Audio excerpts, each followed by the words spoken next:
I just want you to know he is still there. I don't care what you say. I don't know why it is that people feel that having faith in God is like a disease, you know. Oh, no, man, I don't want to have faith in God. I'm cool. Everything is cool. Everything is cool. But I tell you, I think where most of us miss it is that God is continually on our case day and night, trying to edge us on, trying to get us to do things, trying to get us to have abundant life, you know. And you can't have it without the Lord, man. It's really a hard thing, okay?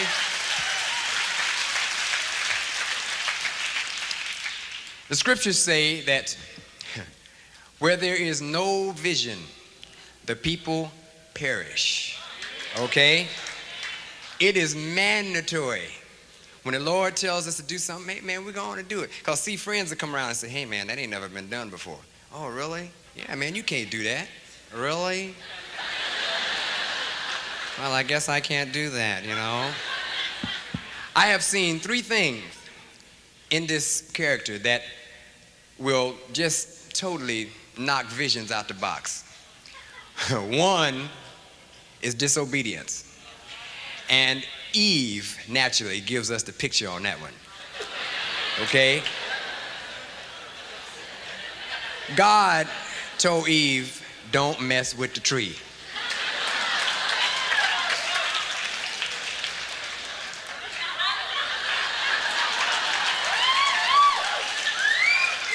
Hey, mama. You will be wise if you eat from the tree. Satan, you better leave me alone.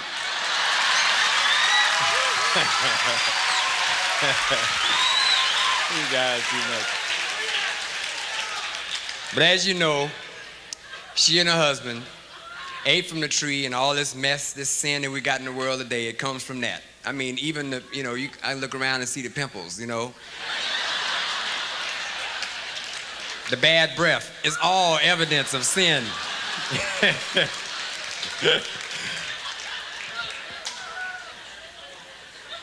In Proverbs, it says,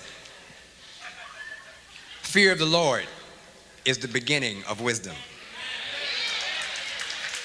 The second thing I've seen to block off visions is doubt.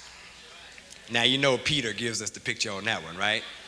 The Lord told the disciples, he said, look, y'all gonna cross the water. I mean, that's the way they said it in my neighborhood. He said, well, not the neighborhood I'm living in now, but I let that one out the bag, didn't I? Anyway,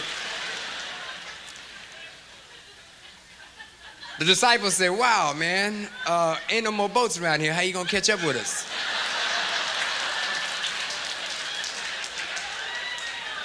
And I mean, the Lord made the elements. I mean, he can tell the elements to do whatever he wants to.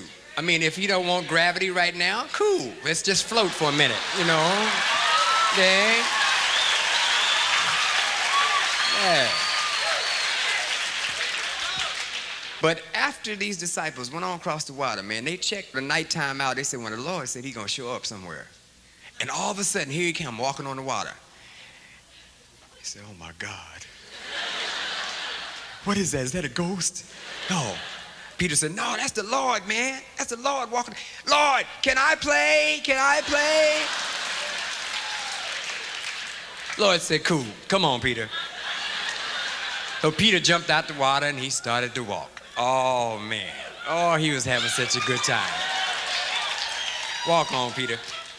Then the wind started to blow and the waves got higher and higher.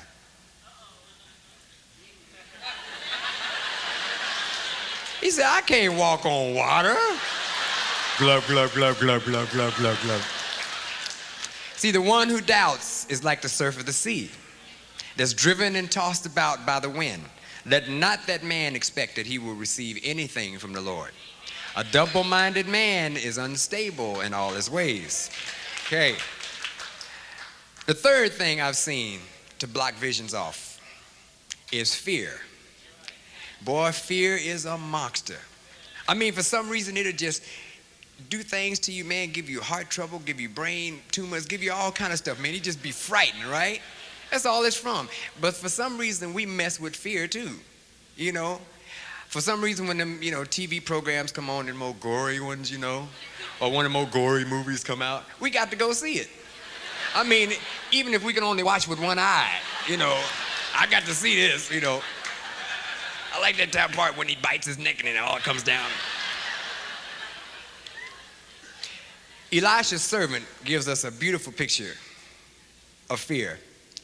Elisha had been getting messages from the Lord about what the Syrian army was trying to do to Israel. So he would tell, Israel, he said, look, man, they're coming around this way today.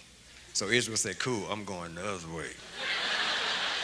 And the Syrian army finally found out, man. They said, hey, man, this Elijah, man, we got to bump him off. He's messing with my thing here. So the Syrian king sent an army to the tent of Elisha. And Elisha's servant came out one day and, he was kind of washing the mule down, And he looked up and he said, oh, my goodness.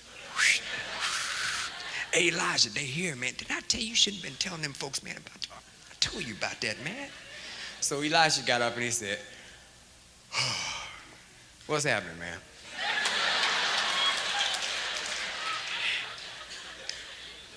Servant said, man, they gonna bump us off. He said, well, let me check this out. So he looked outside the tent, looked all around the mountain. He said, man, there are more with us than against us. Servant said, man, you been drinking? There ain't nobody here but you, me, and these mules. And Elisha prayed that the eyes of his servant might be open. And as they were, he was able to see into the spirit realm. And as he looked all around the mountain and all around the city, he saw angels sitting on chariots of fire. Come on now.